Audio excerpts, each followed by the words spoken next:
Ya merito terminamos, queda poquito. Muy bien, voy a compartir mi pantalla. Me dices, por favor, si se ve. ¿Sí se ven? Sí, ya se ve. Bueno, la clase pasada terminamos de ver lo de transporte de dióxido de carbono en la sangre, entonces nada más vamos a dar un breve repasito así muy rápido, muy sencillo de cómo se transporta el dióxido de carbono en la sangre. Recordemos que el 7% del dióxido de carbono, que equivale más o menos a 0.3 mililitros de dióxido de carbono, se transporta en forma disuelta en la sangre. 70%, que es el mayor porcentaje, se transporta en forma de ácido carbónico. Ajá. Recordemos que el dióxido de carbono, cuando sale del tejido y entra al capilar, inmediatamente reacciona con el agua que está al interior de los eritrocitos para formar ácido carbónico. Esta reacción es catalizada por la anitrasa carbónica, ¿ok? Y bueno. Después, el ácido carbónico que se formó por esta reacción se va a disociar en en hidrogeniones y en bicarbonato. Entonces, de aquí la mayoría de los hidrogeniones se van a combinar con la hemoglobina que está presente en los eritrocitos, porque pues bueno, ya lo hemos visto en bioquímica, que la hemoglobina es un amortiguador del equilibrio ácido-base. Ajá. Luego, también varios iones de bicarbonato van a difundir del interior del eritrocito al plasma, ajá, y para mantener el equilibrio de cargas dentro del eritrocito va a haber una difusión de iones cloruro al interior del eritrocito. Esto porque como ambos son de carga negativa, entonces si salen cargas negativas, tienen que entrar cargas negativas, ¿no? Para mantener el equilibrio. Ujú. Y bueno, este transporte, este intercambio entre bicarbonato y iones cloruro, entre el eritrocito y el plasma, es posible por la proteína transportadora de bicarbonato cloruro, que es un transportador especial que se encuentra en la membrana del eritrocito. Ajá. Y bueno, este fenómeno se le llama desplazamiento del cloruro, ¿no? Que es lo que podemos apreciar si comparamos eritrocitos de sangre venosa con los de sangre arterial. Porque el contenido de cloruro en los eritrocitos de la sangre venosa va a ser mayor que el contenido de cloruro de los eritrocitos de la sangre arterial. Ajá. Bueno, la combinación del dióxido de carbono con el agua es reversible. Ajá. Es reversible, pues ya vimos que transporta 70% de dióxido de carbono y que si se administra algún fármaco inhibidor de la anhidrasa carbónica, por ejemplo, la acetazolamida, se alteraría el transporte de dióxido de carbono, de modo que la presión parcial de dióxido de carbono en los tejidos aumentaría desde su valor normal de 45 milímetros de mercurio a 80 milímetros de mercurio. Que vimos también la semana pasada. Ah, ok. Que vimos que también una parte del dióxido de carbono viaja unido a la hemoglobina, ¿no? No sé si lo recuerdes. Una parte viaja unido a la hemoglobina. Porque, pues bueno, el dióxido de carbono tiene la capacidad de reaccionar con eh, las partes amino que están presentes en la molécula de hemoglobina. Y cuando el dióxido de carbono se une a la hemoglobina pasa a llamarse carbaminohemoglobina. Ajá. La combinación de dióxido de carbono con la hemoglobina, al igual que el oxígeno, es una reacción reversible de enlace laxo. Ajá. Y el dióxido de carbono puede liberarse fácilmente hacia los alvéolos, ajá, cuando llega al capilar pulmonar. Y pues bueno, hay una pequeña parte que es realmente irrelevante que reacciona con las proteínas del plasma que están en los capilares, pero pues es tan poquito que pues no se considera, ¿no? Y, ok, ok. Bueno, ya normalmente, ya con todo esto que hemos visto, normalmente se transportan aproximadamente 1.5 mililitros de dióxido de carbono por cada 100 mililitros de sangre. Ajá, se transportan estos 1.5 mililitros de dióxido de carbono de los tejidos a los alvéolos pulmonares para ser expirados. Mm, Pero bueno, como la reacción del dióxido de carbono con el agua al interior de los eritrocitos es muy lenta, ajá, es muy lenta, es probablemente que en realidad no transporte. Bueno, transporte más. En realidad es probable que en realidad este sistema solamente pueda transportar 20% de de esos 1.5 mililitros de dióxido de carbono. Ujú. Y ahora sí, ya podemos continuar. Pues fue un repasito rápido. Y ahora sí, vemos. Vamos a hablar acerca de la curva de disociación del dióxido de carbono, que si recuerdas, ya hablamos un poco de una curva similar, pero es la curva de disociación de la hemoglobina, ¿no? Es muy parecido, ¿ok? Ajá. Entonces, esta curva que vemos aquí en pantalla, así su nombre lo dice, es la curva de disociación de dióxido de carbono con hemoglobina. Ujú. ¿Qué vemos aquí? Vemos que la difusión del dióxido de carbono, depende mucho de la presión parcial del gas. Ajá. ¿Ok? La presión parcial de dióxido de carbono en la sangre puede variar desde 40 milímetros de mercurio en la sangre arterial hasta 45 milímetros de mercurio en la sangre venosa. Ajá. Ahora, la concentración normal de dióxido de carbono en sangre es de aproximadamente 50 volúmenes por ciento, que se encontraría más o menos aquí. Por eso aquí está esta línea, ¿no? Veamos que aquí está 40, 45, está entre el 40 y el 50, que son las variaciones de presión parcial, y que se encuentra a 50 volúmenes por ciento. Aquí está. Ese es el intervalo fisiológico normal, natural. Ajá. Y a pesar de que la concentración normal de dióxido de carbono es de 10%, solamente 4 volúmenes de estos se pueden intercambiar en el transporte normal que se da de dióxido de carbono por oxígeno. Entonces, la concentración puede aumentar más o menos a 52 volúmenes por ciento en el momento en que la sangre atraviesa los tejidos y disminuye a 48 volúmenes por ciento cuando se oxigena en los pulmones. ¿Ok?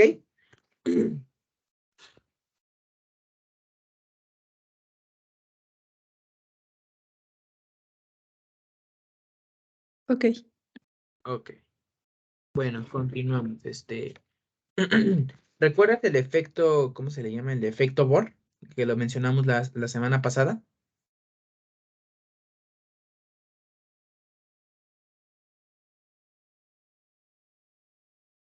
Porque ahorita vamos a ver este otro efecto semejante al efecto Bohr, pero este es el efecto Haldane. Es semejante al efecto Bohr, pero pues, sí es otro, ¿no? Y sí hay que diferenciarlo uno del otro. Bueno, continuamos entonces. Vamos a hablar acerca del efecto Haldane. Ajá. El efecto Bohr, un breve recordatorio. Ajá. Sucede cuando el aumento de dióxido de carbono en la sangre causa que el oxígeno salga o se desplace de la hemoglobina. Ajá. Y esto pues es un factor importante para aumentar, es algo importante para aumentar el transporte de oxígeno. Ajá.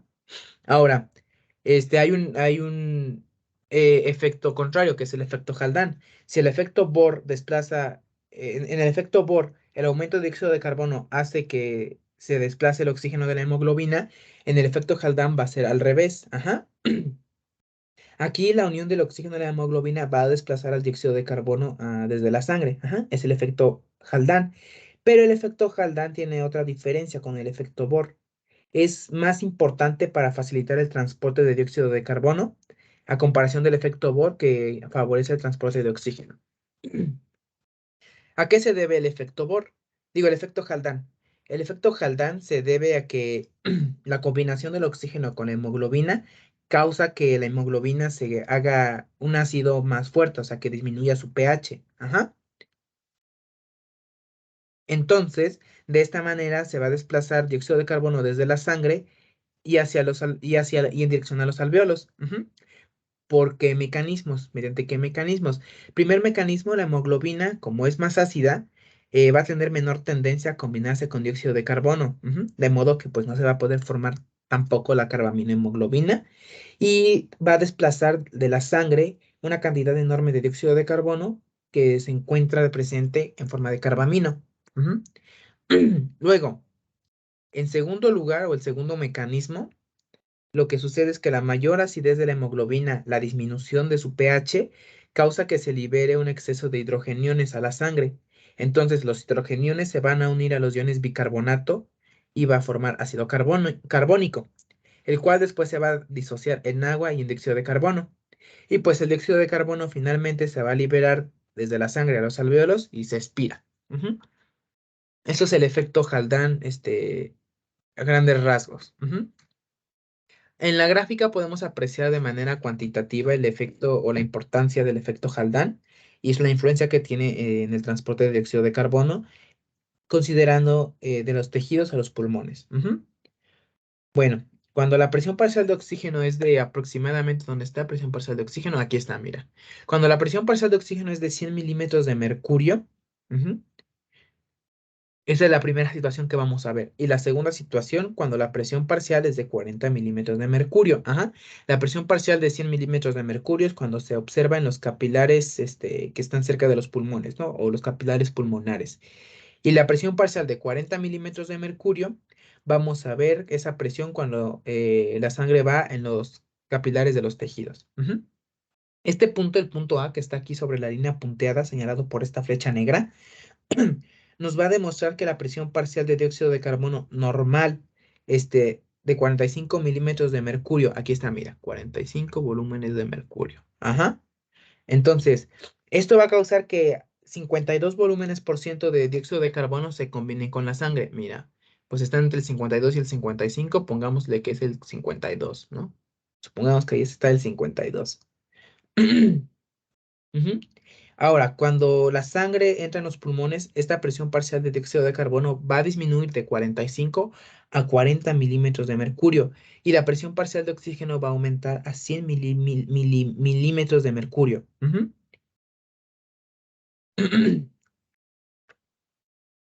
Bueno, si recordamos un poquito la curva anterior, esta curva de disociación, ujú, si la curva de disociación de dióxido de carbono no se moviera, no se alterara por el efecto Haldane, entonces lo que pasaría con el dióxido de carbono sería que disminuiría a 50 volúmenes por ciento. Ujú. Entonces se perderían 2 volúmenes por ciento de dióxido de carbono. Pero lo que pasa es que gracias al aumento de la presión parcial de oxígeno en los pulmones, este va a desplazar hacia abajo la curva de disociación, la va a hacer hacia abajito, ujú, la va como a chaparrar. Ujú. Entonces, es por eso que los volúmenes por ciento de dióxido de carbono disminuyen hasta 48 y no a 50. Ujú.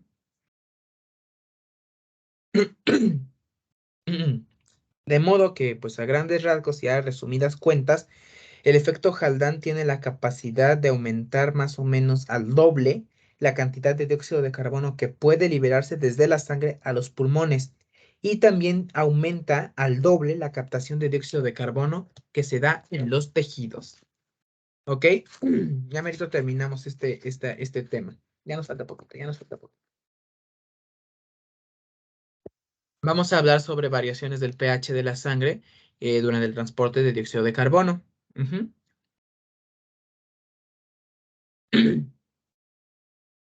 Este, si recuerdas un poco de las clases anteriores, ujú, bueno, y de bioquímica, recordemos que las variaciones de pH suelen ser son muy graves, ¿no? ¿Sí lo recuerdas? Sí. Sí, entonces, pues tiene que ser el pH es algo de cuidado, ¿no? Es algo de mucho cuidado, porque si se descuida tantito y se altera, no, es que pasaría una cosa terrible. Ujú. Digo, ¿cuál es el pH normal de la sangre? De 7.35 a 7.45.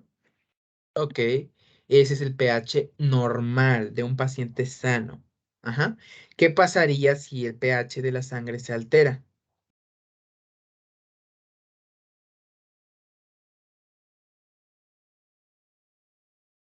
Puede caer en una acidosis o una alcalosis. Correcto. Y bueno, ahorita vamos a hablar un poco sobre la variación del pH de la sangre, sobre todo del carácter ácido de la sangre, que se da durante el transporte de dióxido de carbono. Ujú. Primero, recuerda que cuando el dióxido de carbono entra al eritrocito, se convierte en ácido carbónico y esto acidifica el pH de la sangre, disminuye el pH sanguíneo, ¿no? Entonces, por qué no se altera tanto el pH de la sangre? ¿Por qué no se altera tanto el carácter de la sangre? ¿Por qué no se hace tan ácida?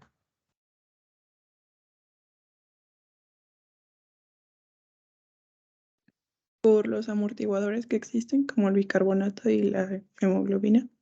Muy bien, sí, precisamente como este ácido se combina con esos amortiguadores, eso evita que aumente la concentración de hidrogeniones y por lo tanto disminuye el carácter, disminuye el pH, causando acidosis, ¿no? Bueno, normalmente ahí ya lo tenemos en pantalla, el pH de la sangre varía de 7.35 a 7.45. Ujú. En promedio, la sangre arterial de un paciente sano tiene aproximadamente un pH de 7.41. Y cuando hablamos de sangre venosa, este, alcanza un valor de 7.37. Ujú. Entonces, el pH solo varía muy poquito, ¿no? Si te das cuenta. Ujú. Pero, ¿qué pasa cuando el dióxido de carbono se libera desde la sangre a los pulmones? En este caso, ocurre lo contrario. Al liberar el dióxido de carbono en el alveolo pulmonar, el pH sube de 7.37 al valor de sangre arterial de 7.41. Ajá. Ahora, ¿qué sucede cuando la persona está realizando ejercicio intenso, o en una persona que tiene una actividad metabólica intensa, ¿no? O, por ejemplo, en casos también donde el flujo sanguíneo en el tejido es lento. En este caso, la disminución de pH en la sangre y en el tejido es un poquito más marcada, ¿no? O sea, de 7.45, que es lo normal, puede bajar a 7, ¿no? Puede variar hasta 0.5 unidades, ¿no?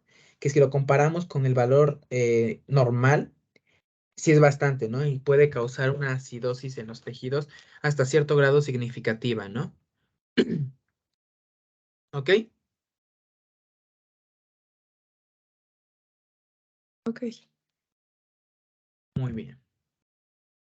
Y ya por último, ya el último tema de esta parte es el cociente de intercambio respiratorio. ¿Qué es el cociente de intercambio respiratorio? Va a estar expresado por esta fórmula. Ajá.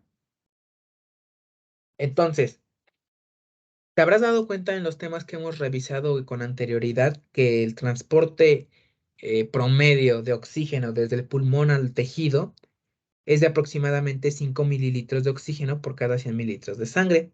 Y al contrario, el dióxido de carbono, solo se transportan 4 mililitros de dióxido de carbono por cada 100 mililitros de sangre. Ujú. Entonces, en un paciente sano es normal que encontremos que en situación de reposo solamente se elimine el 82% de dióxido de carbono correspondiente a todo el oxígeno que entró. Ajá. Entonces, eso es lo que expresa esta fórmula. En esta fórmula podemos ver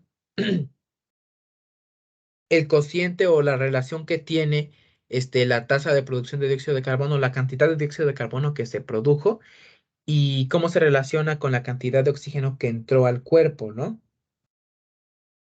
Sin embargo, pues este valor puede cambiar en distintas situaciones, ¿no?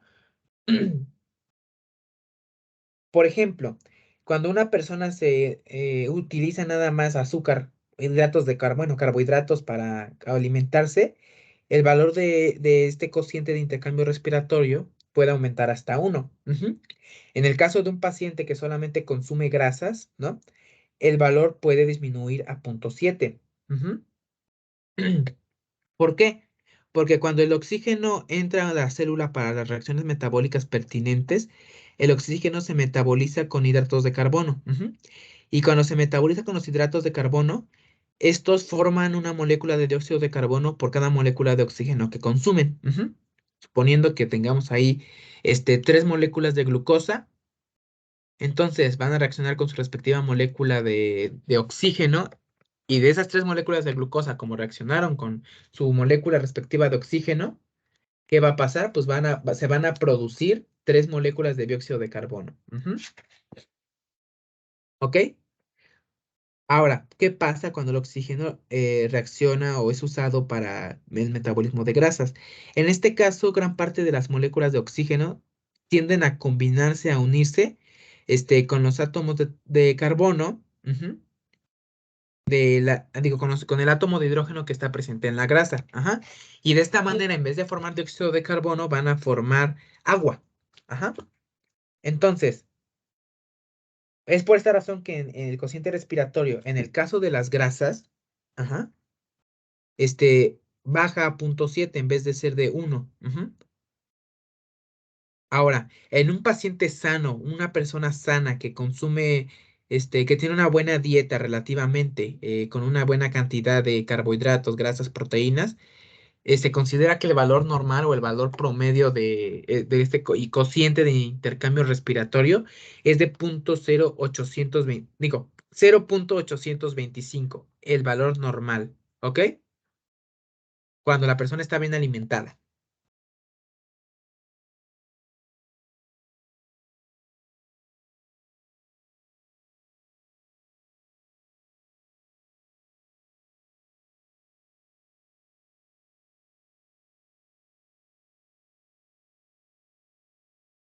¿Quedó claro? Sí, todo bien. Bueno, entonces ya sabemos, cuando la persona se alimenta o su dieta se basa casi exclusivamente en carbohidratos, el cociente tiende a 1. Cuando la persona se alimenta prácticamente exclusivamente de grasas, el cociente va a tender a 0,7. Y cuando una persona lleva una dieta balanceada, el cociente es de 0,825. ¿Ok? Ok. Ok, muy bien. Y pues bueno, eso es todo de este tema. Entonces voy a terminar la grabación y yo creo que también la reunión y ahorita nos volvemos a unir para el siguiente tema. Digo, para no confundirme de grabaciones. Ok, déjame, voy a cerrar. Dejo de compartir. Ah, ya quedó. Entonces voy a detener la grabación.